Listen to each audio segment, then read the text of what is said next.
Hello and welcome back to the next episode of Writers Talk, in which I talk to writers about, well, writing. Today's guest is Natasha Gerson. Natasha, tell us what you do. Well, I started off as a ballet dancer with Scottish Ballet, but I always did a bit of writing. I maybe resisted it for a while because my father earned his living as a writer. And I think you have a sort of bit of a rebellion to doing the same thing as your parents do. Yes. But the first serious thing was, I think, when I was about 29, I had a play commissioned. So that was actually performed and funded, and it got good reviews and disappeared wherever plays disappeared to. We've done it again, but actually in the last few years. That's good. And various things, children's theatre. I've written quite a lot of children's theatre and community theatre. And I hadn't really started on anything as big as a book until Big Finish asked for the franchise for 10 years for my father's series, The Omega Factor. And I started off being in it, playing the dreaded Morag, and I'm going to be doing that again next year. And I said, well, you better give her some lines, because she didn't say anything. She's just there. She's just there looking sinister in the horrible grey woolly dress. I had a great time doing it. So we did 2 series of that. And then I said, could I pitch to write an episode, which I did. And they accepted it. And I had a lot to learn about writing for audio, but I really enjoyed doing it. And then David Richardson asked me to write the first novel. They'd actually had another writer do the first one. So I did the second one and I did the 4th one. And I'm hoping I might get another in a few months' time. I think you should. Okay, the question I always ask everybody, what is your process if you indeed have one? Or do you just make it up as you go along? I don't know. I do have a process. I'm a bit more disciplined now. If it's a book, I have a list of characters. But there are certain circumstances, and apart from doing the hoovering before I start and stuff like that, making a cup of coffee, like my father, I cannot write without the television being on in the background. I know that's a weird one. I'm not actually paying attention to it, but it has to be there. It's not that weird, because I was talking to somebody the other day and he was telling me how when he does his work, because he's a nurse, and when he's reading or whatever, he says that he has to have silence. Whereas me, I'm very much, I need music on. Yes. Always. Ever since I was in school, because I always tell a story of when I was a kid, back in, way back in the midst of time. I remember my teachers always saying, when you do your homework, make sure there's silence so you can focus on your homework. I tried that, didn't work. No. Music on, sorted. And ever since then, when it comes to writing or any work really, music. So having the TV on the background, not that unusual, I think. Music, if I'm writing out, if the weather's nice, which is not very often around here, I can go outside and then I have music on in the garden or the shed. Nice. So that's all right. But in here, the telly is off at the moment, but it is in front of me in this room. You're very privileged because I don't normally turn it off. Thank you. So yeah, go on, your process. And preferably a cat as well, somewhere around. Always a cat. You've written for a bit of audio now. Yeah. As most of up to now, I've spoken to mostly just like novelists who've written for prose, non-audio. So what are the challenges you found writing for audio specifically? Because I know we've discussed this, you and I personally, before, but it might be fun to share. Writing for audio, I found when I did my first draft, I had a piece that was one person's speech. It was actually a university lecturer giving a lecture in the background, but it was supposed to be audible.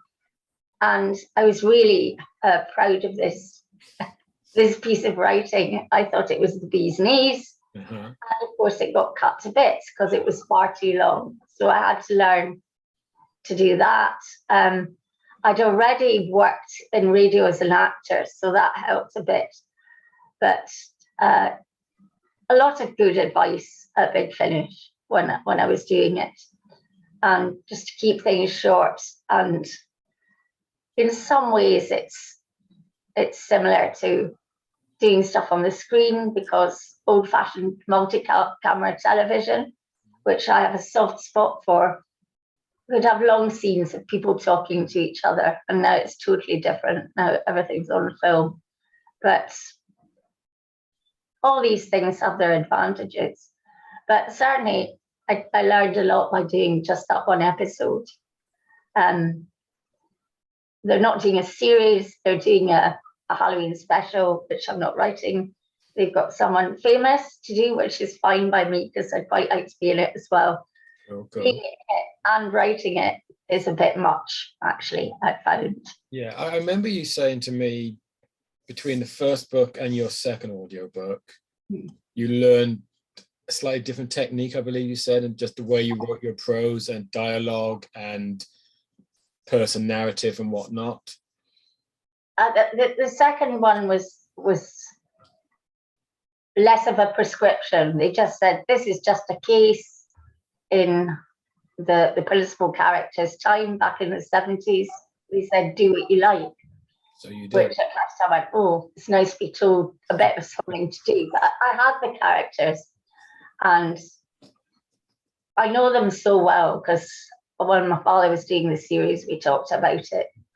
And then I did my little bit in it. So that was nice. And it was really good inventing new characters to go alongside them.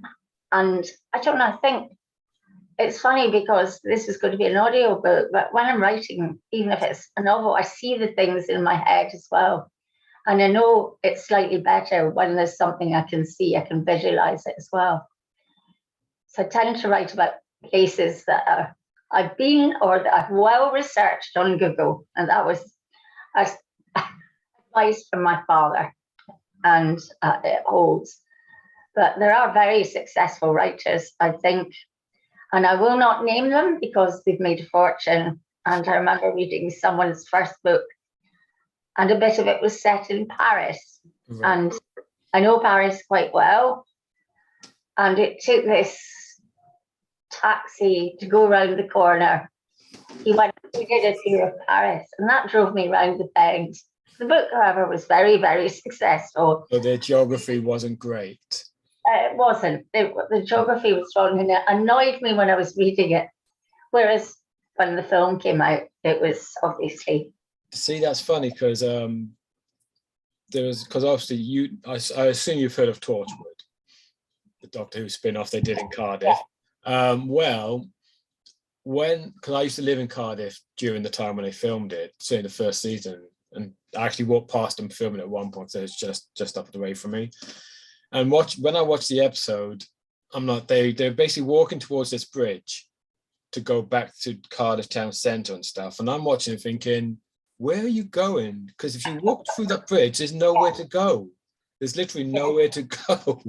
And then you got stuff like when they escape from the Torchwood Hub, which is down Cardiff Bay, and they come out behind the Millennium Stadium, which is quite a way away. And I'm like, curious geography here. If you go to Cardiff, that ain't gonna happen. But it's weird, the things that our minds go, you know. It niggles with you. It's not. Yeah. It then becomes something where it seems real to you, no matter if it is fantasy. I think it comes down to, we all know what we know. You know, like I'm not going to mention the story or what it's in, because I don't want to time points to anything and be horrible to people. But there's a particular story that I listened to or read, could have been one of them, and it's set in the past. Yeah. And this character was like, said, "Oh, would you like some tea? Okay, we've got this tea, that tea, this tea, that tea." And I'm like, no, these wouldn't have existed back then. Yeah. Most people would not notice this. But as a quite a big tea person these days, and I'm like, that blend of tea did not exist back then. But it's odd, the things that niggle at us, you know. It's a very strange thing. What's your pet hate with writing? Because we've all got stuff that we're like, you know. Well, that thing about the tea, and I was going to say people having endless descriptions of food. I don't mind a little bit if some of the characters are having their dinner, or if it gives a flavour of something. I think I put something in the last audiobook.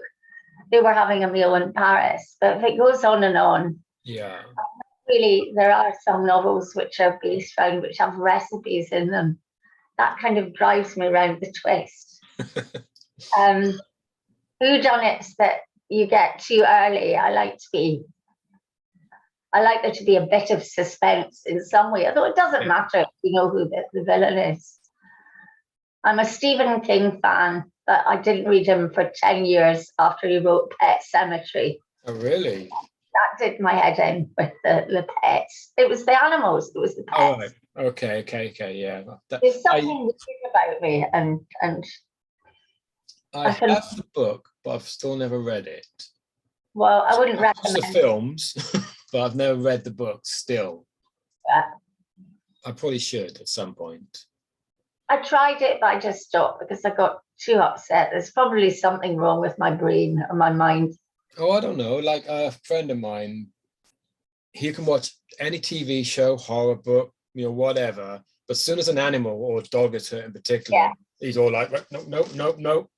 But you can absolutely shred a person, no problem. Hurt a dog, even if he can just hear it in the background, he'd be like, no, don't like this film anymore. But I'm ashamed to confess that I'm exactly the same. There's nothing wrong with that. Nothing wrong with that. Massacres and God knows what. I have an unhealthy interest in serial killers. Well, you're not alone. You're not alone. Many people have. Quite common, really.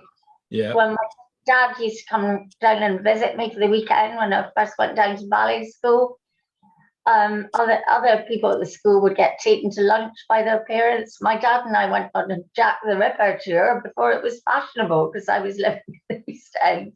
Well, so, you know, I've had my own unfortunate brush with serial killers, not personally, because I'm still here, but I've got a friend of mine, and we've known each other since 1989-ish.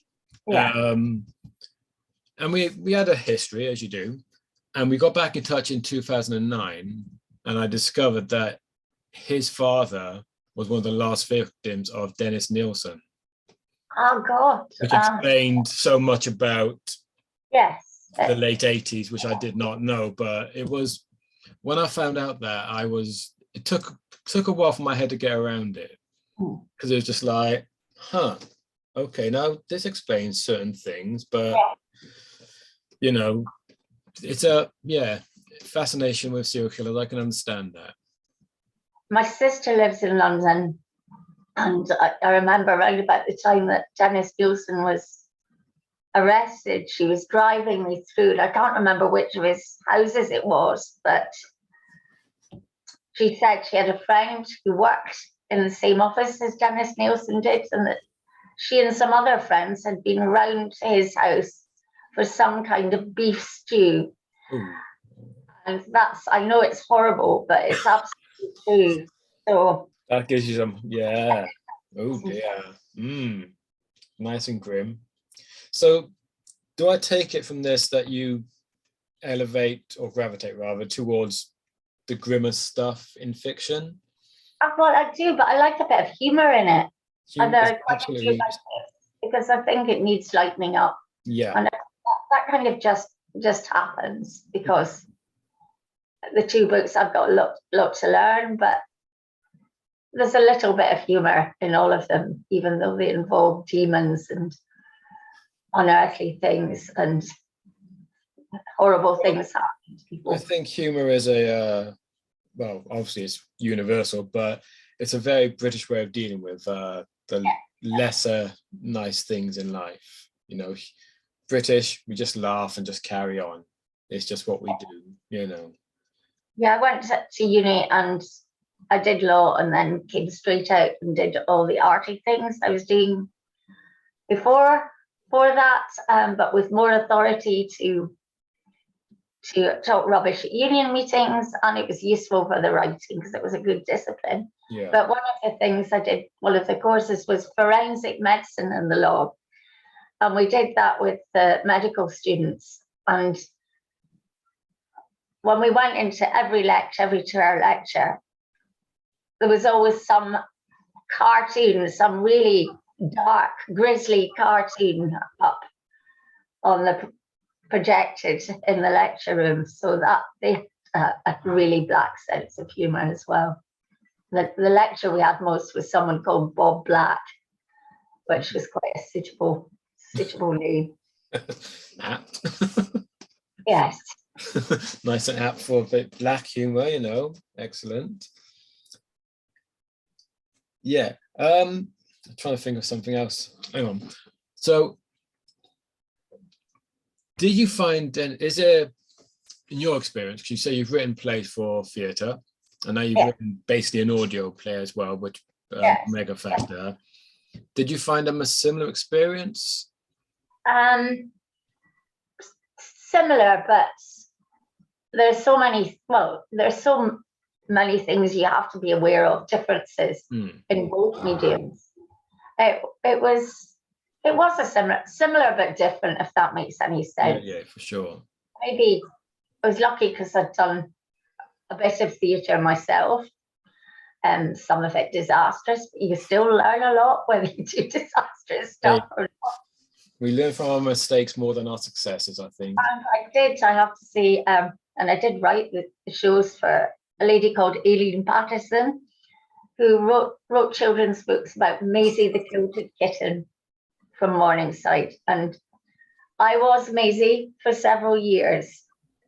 And I think I decided I'd done enough when I was walking down a street in Glasgow. And this little girl and her mother passed me. And the wee girl said, "Look, there's Maisie." And I wasn't wearing the costume. So I thought, something's got to change. Starting to look like, I'll send you a photograph sometime. I've got a picture of me in the hottest costume ever. It's a bit like being a Yeti, actually. Really? Nice. A Yeti in a kilt. A Yeti in a kilt. So Jamie meeting the Yeti all together in one go. Yeah. And someone I've worked for, it's terrible, I can't, he was a lovely, lovely man. He worked for Radio Clyde. And Hamish Wilson, when also played Jamie briefly for I don't know, for one series or a few. I think it was like an episode and a half, I think. It was. Yeah. Hamish was a delightful man, and I worked for him on a series called Bell in the Tree about the history of Glasgow. And everyone always teased him about being Jamie in Doctor Who. Hey, he did a really good job. You know, he came in the last minute because Fraser, I believe he had like measles or something. I can't quite remember now. And Hamish came in, you know, very last minute. In a very, I assume you've seen the story. It's very creative the way they did it. Very creatively done. And Hamish, yeah, he plays it really well. You know, you get enough sense of Jamie, but in a very different way, and it kind of works. Yeah. Someone doesn't do an imitation, but I have to admit that I've been watching more and more old Doctor Who since I met you, so I've been enjoying it. My fault, was it? Sorry. Yeah, no, I like it, but it worries me how many of them I remember seeing the first time round. The only ones that made me hide behind the sofa were the Cybermen, which is funny because I've got a friend I write things with. We're writing an audio series just off and on just now. Yeah. And I'm going to see him in France in July, and he'll crack the whip for any kind of writing I'm doing. He thought that the Cybermen just looked like bits of washing machine. I can't remember what but I found them absolutely terrifying when I was a kid. The very original Cybermen, you know, they were quite clunky back in 66. I guess it would have been 10th Planet, Hartnell's last story. Like they had this huge chest unit thing, which they had to hold like this, and they had, you could actually see, especially on the DVDs, because obviously it's slightly higher resolution, you can actually see the sellotape holding their little headpieces in place. But that's part of the charm. I mean, it doesn't matter. No, certainly absolutely not. When I was a kid. Mm. One of my favorite films is Night of the Demon, which was made in 1957. Okay, not heard of that. Well, it's based on an M.R. James story. Right. Called Casting the Runes. Okay. And some people say that the demon is clunky, which is not really a spoiler, but I actually liked it. And both my dad and I have cribbed bits of that film. Sorry, someone's just come in. Live TV. And it's on. I mean, you can get it on YouTube, I think, now, but it's become a sort of cult classic. And I love it. I mean, the hero, some people say, I think it's Dana Andrews, is a bit wooden, but I like it. And there's several absolutely terrifying sequences in it, one of which my dad absolutely lifted, not in the same place, for the first episode of the Omega Factor, and it worked. So there's nothing wrong with lifting a good piece of, it's called, I think they call it homage. Yes, I think that's better rather than borrowed it. Coming back later.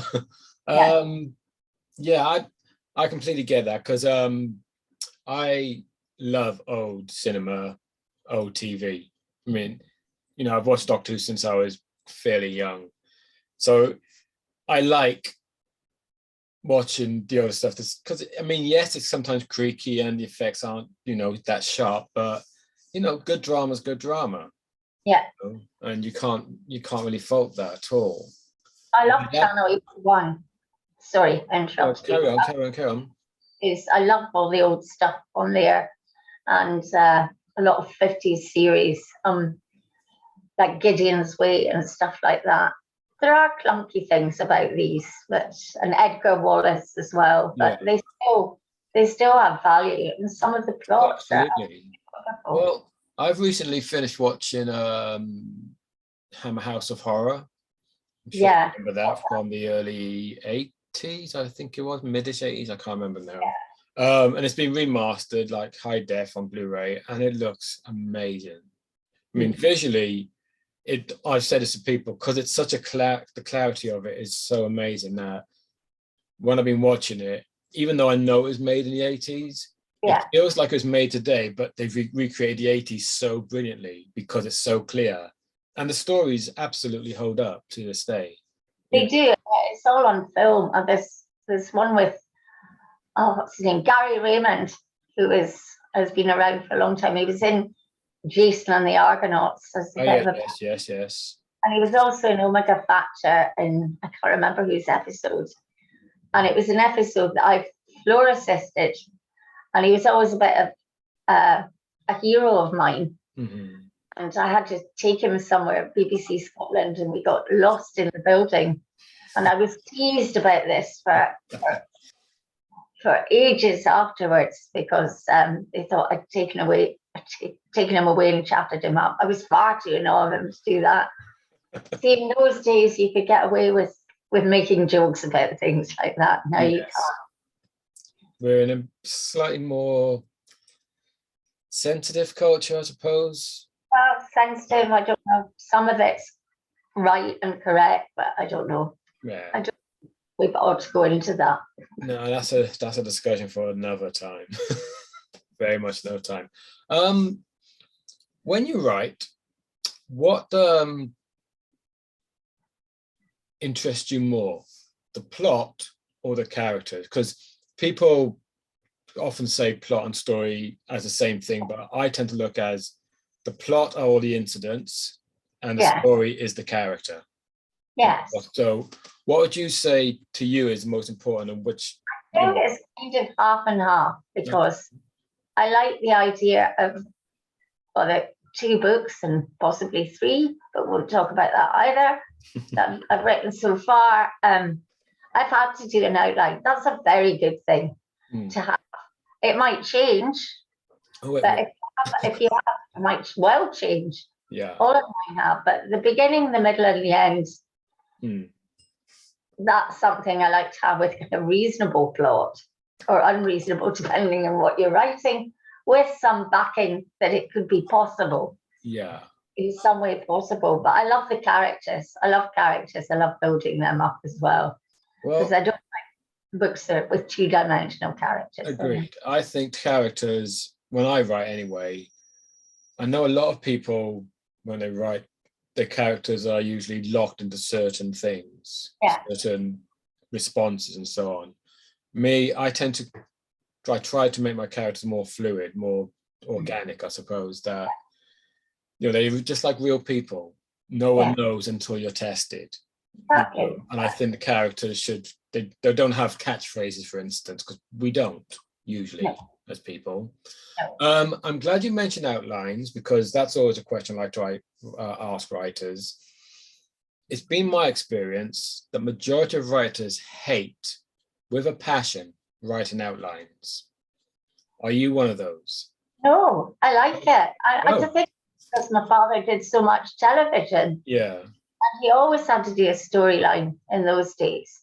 No, I like it. It makes me feel as though I've got a framework that might change. Yeah. But I've got something, and I'm not just, taking a leap into the dark. You're still doing that in some ways. But no, I like the idea of doing that. It's interesting because for myself, when I find out, like, not constricting exactly, I find sometimes, because you've got especially if you've already written a book first, because I've done that in the past where I've written a novel, but then of course you want to pitch it to a publisher, but you then have to send them an outline of the novel. And then it's very hard to condense then a 80,000 word book into basically 2,000 words. Really difficult to what's the important stuff you keep in. But when you're doing the reverse, the outline first, I think that can be okay, because like you said, it's a good way to get you into the story first anyway, and to work out the structure of the story before you actually write the book itself. So I think it's structure. I think it's a bit of, it can go either way. But I think you're right that an outline, it can change when you actually write the story, because new ideas come to you, itself, or sometimes your editor changes it. Because I'd written a bit at the beginning of, I wasn't looking at you. The only person in front of me apart from me, and it's a bit much looking at yourself all the time. I actually did it from a big finish. I had this bit where I started the second book, and I still mourn its loss, because it was a slight diversion. With another bit before plot, but probably for being read, it was too much. It went too far off the mark. I think I've mentioned to you before that as you know, I've written for audio too, but I think writing just general prose to be read by a person, like just a book, it's a little different than if you're writing it for somebody to read for an audiobook. Yes. For like instance, the first Leffer Stewart novel, which was just written as a novel, but when it became an audiobook and Terry Molloy read it, and I'm listening to Terry read it, it suddenly strikes me like, if I knew that somebody's going to read this for other people to listen to, then I probably would have changed that line a bit better, because it's just little lines. They read fine in your head, but when somebody's trying to read them out loud, you're like, that's not really working anymore. Again, it's a different discipline, Well, it is, and I found that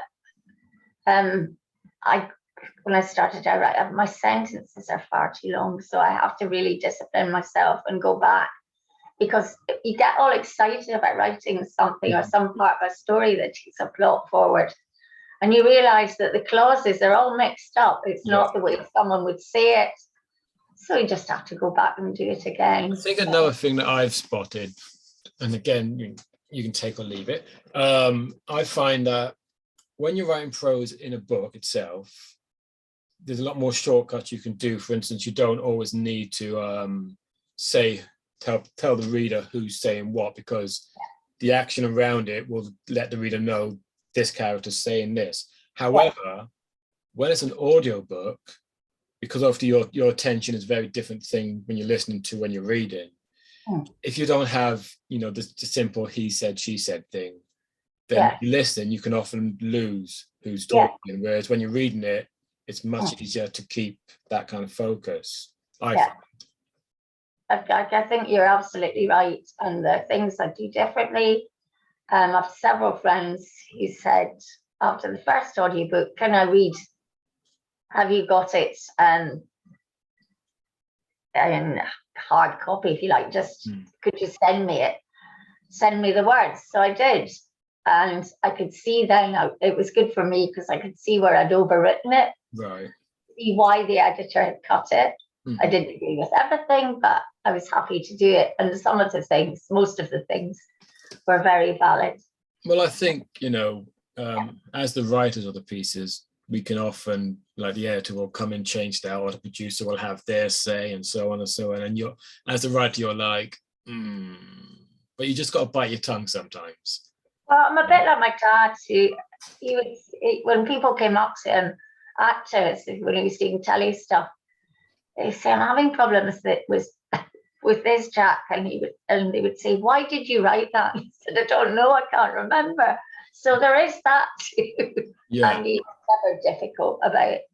Well, there's often times when, like, I tend to reread a lot of what I write, like months later, just so it's all back in my head again. And oftentimes I read that thinking, why, what was that? Because I know I've written something, I'm like, well, that's obviously setting something up for later, but I can't remember why.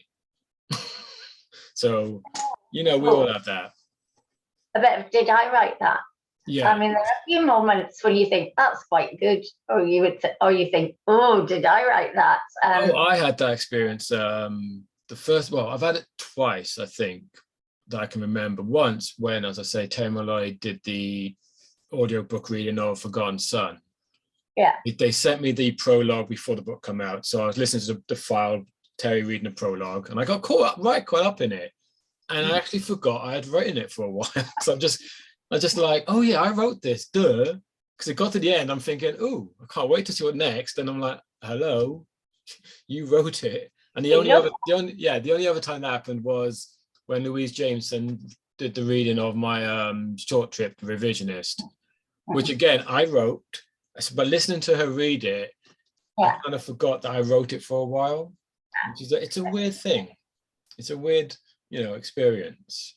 I did a lot of listening because last November I got horrible chest infection. I was in hospital for a week, happily not COVID. And when I came out, I was really, really weak. And I listened to a lot of things on Audible and stuff like that. And that was actually quite helpful when it comes to writing things like that. And you asked me, and I'll take a photograph. When I wrote the first audio for Big Finish, it was actually supposed to be a book as well. Yeah, I think you mentioned this before. Yeah, they changed their format. Maybe they were trying to save money. I don't know, but I was quite disappointed because I desperately wanted something I could hold. Yeah.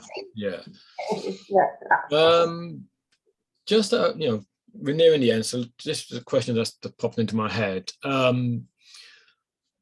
Because you obviously, well, so the second one more so, because the second one you specifically written to be an audiobook.